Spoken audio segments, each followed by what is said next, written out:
day, sir. May the listener get to know your name, what you do, and why your interest in anything in East Africa. Good question. My name is Ade Adefeko. I'm Head Corporate and Government Relations, Olam, Nigeria. Olam Nigeria is a subsidiary of Olam International, based in Singapore, where we play in the agribusiness space. Yes, and the question you asked me is quite instructive. Why my interest in East Africa? East Africa has, over the years, over the decades, been the destination for tourism, particularly Kenya. And of course, you see the Masai Mara, the safari parks, and all that, and the tourist havens they have in Mombasa, you know. So, and they've always, tourism has always contributed so much to the GDP.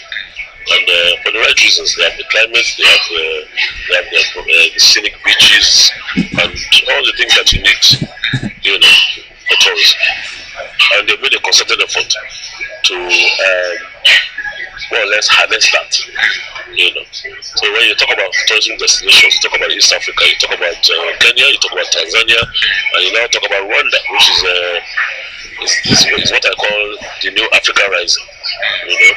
And there's something I always talk about. So my friend and I talk about it. I just came up from Rwanda about a week and a half ago. Okay. Prior to that, I went for the ADB conference in Kigali. And of course, you know, the ADB president is coincidentally Rwandese, former finance minister of Rwanda, Donald Kaberuka. You know, his term expires, I think, next year. So I think it was more or less the Rwandan ADB summit in Kigali was more or less a benediction for him. So more or less his swan song. So that's basically my reason. I've been to Kenya around about 4 or 5 times. I've been to Rwanda around about 5 or 6 times, and I'm always fascinated by the people. Why so? I'm fascinated by the people because of their attitude, and I'm very fascinated by institutions. Institutions in Rwanda work. Okay? People always talk about strong leadership, but you cannot have strong leadership without strong institutions. They go hand in hand. And they've been very, very fortunate to have a very visionary and forthright leader in the person of President Paul Kagame, who, has been able to hold the country together. This is 20 years post-genocide. We are celebrating 20 years post-genocide. We all know what happened in 1994, and we are hoping and praying that history will not repeat itself. But I think we've risen from the ashes of that, and like a phoenix, you know, they are very much rising and trying to demonstrate that in a couple of years, or possibly in a decade, I think they will become the East and Central African hub for ICT on the one hand, and to an extent, tourism or destination for conferences and the likes. ICT in the sense that ICT penetration in Rwanda is one of the highest in Africa. I was in Kenya for I was in Rwanda for the ADB conference, and I was quite fascinated by the fact that we had a 4G, you know, a 4G modem put in the bus from the airport right to the hotel. So I had my Samsung Galaxy Note with me, and I just hooked into the Wi-Fi, and I was on.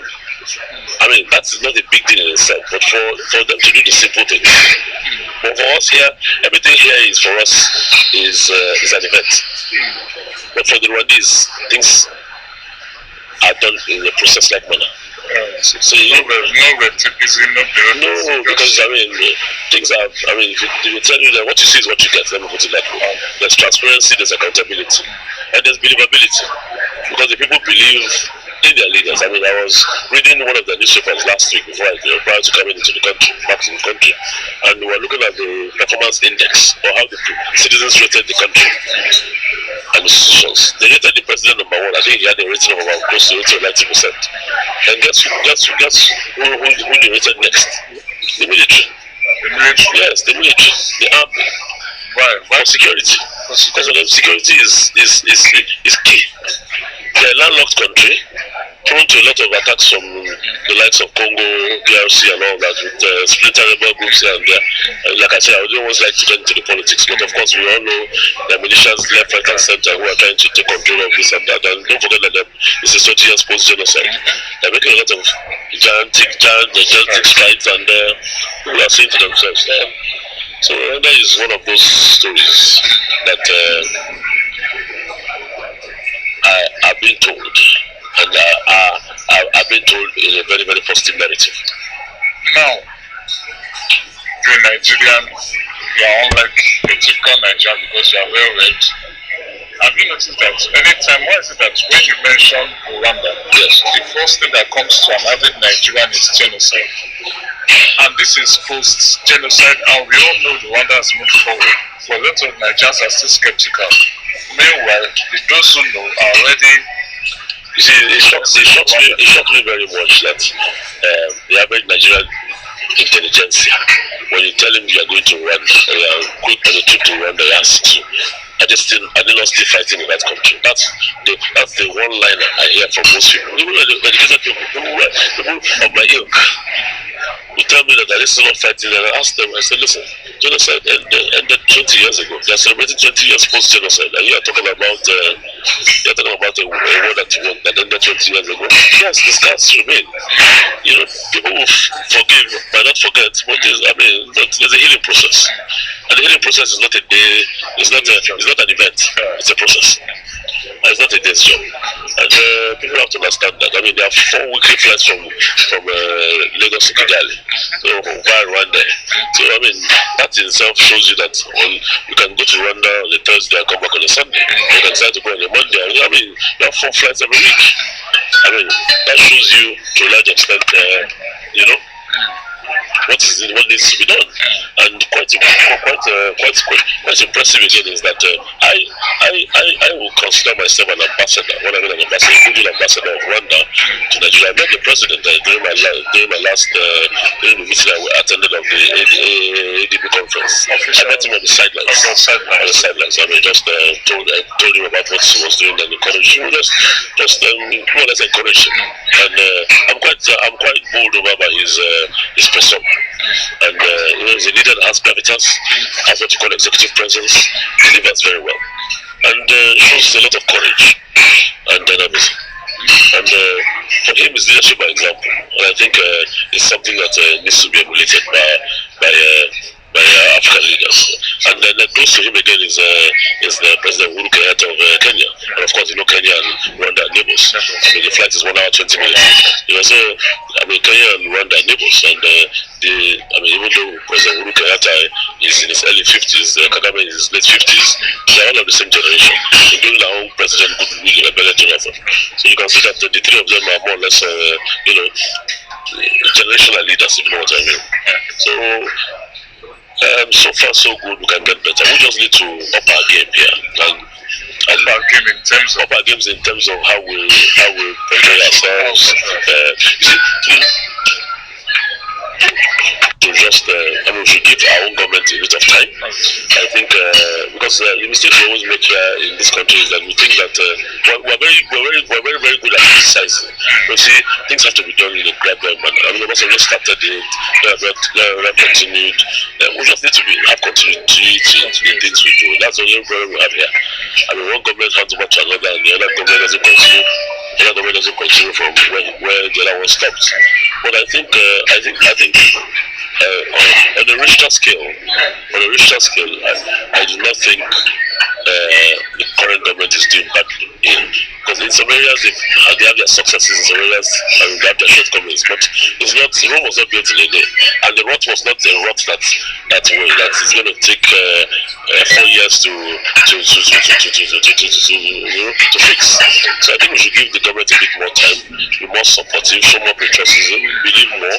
I agree that yes, we don't have too many strong decisions, but we need to just begin to build that. We need to build more strong decisions. So, what, as a Nigerian, what are the business opportunities you've seen in East Africa, Rwanda and Kenya, but specifically in Rwanda, that Nigerians ought to, that business from Nigeria? For me, 2 things. In the area of agriculture, we are Rwanda is very strong. I mean, they have very good coffee, Arabica coffee, and they will have a coffee franchise that is quite. I think even in Nigeria already it's called Bourbon coffee. Yes, Bourbon coffee is coffee from Rwanda, and that's the area of agriculture. They have cattle as well. So, but I mean, you might say that the beef is not as popular as the beef from. I mean, it's in this order. You have Botswana beef, which is number 1 in Africa. You have Namibian beef, which is number 2. You have South African beef, which is number 3. But a lot of people, because of ease of access and all that, go for South African beef. And South Africa for us here is easier because a lot of South African concerns are here. So, but if you talk about beef quality, I mean, ask the beef experts, they will tell you. I mean, outside Argentina, beef in Africa, number one on the beef scale is Botswana, and number 2 is Namibia, and number 3 is South Africa. So, and the Rwandese have their beef as well. We have our own beef here as well. Allowed. Like I said, everything for us here is we do not take time to sit down and build decisions. We're always in a hurry, and even the populace don't give the leaders time. We want to hound our leaders out of office, before they will settle down. I mean, I'm not an apologist of this government, and I don't pretend to be one. But I mean, credit must be given to who credit is due. A few things have, in the power sector, for example, we are making strides. Even in the oil sector, I mean, look at the local content aspect of the oil industry. So there are a few strides that we look at the cultural transformation agenda. I mean, my company is a beneficiary of that. I have a $74 million rice farm in Nasarawa, for example, which is in a contiguous land of about 10,000 hectares. I mean, my rice farm must stand as one of the largest in Africa. It's 10,000 hectares rice. The firm you represent, Olam? Yes, Olam. Olam is in 65 countries. We sent Olam in Singapore, 6 African countries. We went to Burundi because of the fact that during the time we went to Burundi, there was genocide in Rwanda. So I do not know the plans we have for Rwanda now, but it's something we're looking at. Apart from agriculture, what other economic sectors can Nigerians, are there opportunities for Nigerians to invest in? I think in Rwanda, real estate is something that they should look at. Real estate is very important, and services, the hospitality, the services business, because the Rwandese do not have too much capacity. Human capacity. So human capital development is something that I think Nigerians should look at. Training and research and the likes, things that Nigerians should look at. But see, Nigerians want to buy and sell. I mean, business is beyond buying and selling.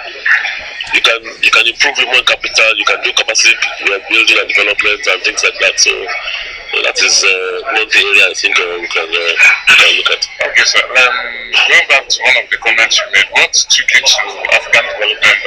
Development Bank. What took me there? I mean, African Development Bank, as you know, is the foremost development bank in Africa, and it's 49 years, now, and it's one of those banks that help with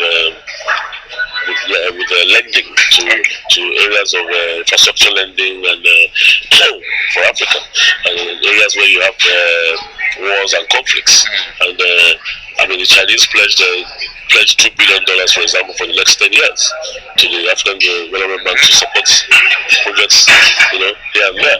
So for me, I think it was instructive for me attending, because I mean, as a former banker, I used to be a banker. I was a banker for about 13 years prior to going into FMCG and entertainment and agriculture. So I understand the need for financing. Businesses in Africa have always had a problem of financing. And when they do get financing is very prohibitive. It's not affordable. And sometimes the rates and terms are not particularly very, very accommodating and encouraging. So for me, I went there to just hear the African financiers talk. But another thing that took me there was the quality of discourse, different panels of conflict resolution and all that. I mean, you see from some of the people I brought back. There was an annual meeting which was a compendium of what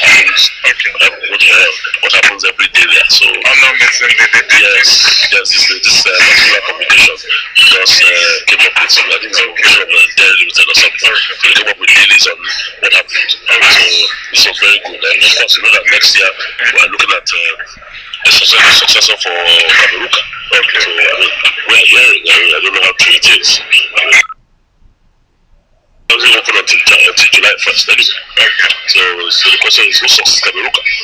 I mean, you have Ato Sultan Ahmed from Ethiopia. You have Dr. Samaru Kamara, I think, from Sierra Leone. You have Akiume from Nigeria. And you have Sidibe, I think, from Mali, if I'm not mistaken. Akiume is our finance. Yes, our finance. Yes. Minister. Yes. So, and you have, I think you have a guy called Bedmura, I think, Bedumara, who is from Chad. Okay. When you joined the Nigerian, was there a Nigerian delegation from the government? I do not know, since I can't speak for government. So all I know is that the bank is a private sector thing. But I mean, I happen to have seen the community minister of the economy, Dr. Mrs. Okunje, well out there. So, and I saw, of course, Dr. Akiume. So those are two ministers that are critical to that. And Akiume was there as a discussant. So he had spoken agriculture and other things. He sat on one or two panels.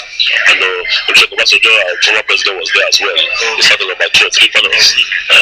Along with the likes of Thabo Mbeki and the likes. And it was attended by many heads of state, which was quite good. And of course, Kigali just opened our eyes to the opportunities Africa has to offer.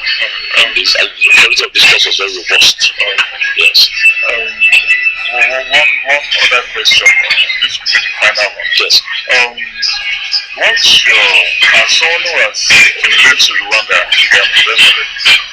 what should be your advice to Nigerians who are still skeptical about Rwanda?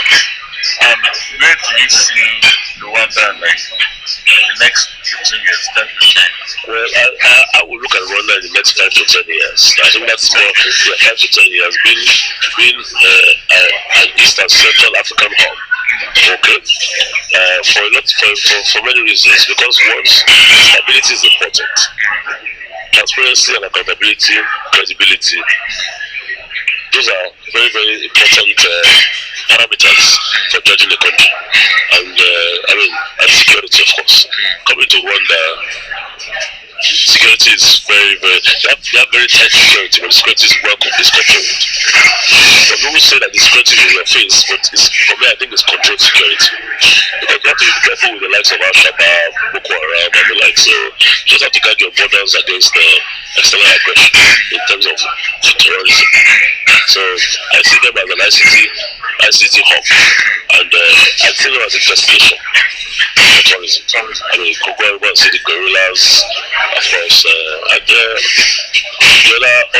other wildlife, and of course, the flora and fauna you can find anywhere else in Central and West Africa. I mean, you also understand that it's one of the countries that is in what you call the Great Lakes region. You have Lake Kivu, which is quite a popular lake. And of course, you know that Rwanda is very hidden. The topography is very unrelated. So, which is why you have the hotel popularly known as Hotel Rwanda, which is originally was called Hotel de Mikoli. A hotel of 1,000 hills. So Colline in French, so that when you usually tells you that there are probably 1,000 hills to climb before you get to the hotel, and that's a lighter mood. So that's what I see Rwanda in the next 5-10 years being one of the topmost destinations in Africa. They're getting a lot of, this is a country that used to rely on almost 90%, 80-90% aid before now, and I think this has come down now significantly to about 40-45%. So what I would say is that I see them rising. So Africa rising from the east to west. East to west is from their end to our end. So Nigeria is west, we are in the east. So east west is a hashtag that I would like people to. That's a hashtag I patented. So it's east west. Africa rising. Yes. Thank you very much. You're welcome.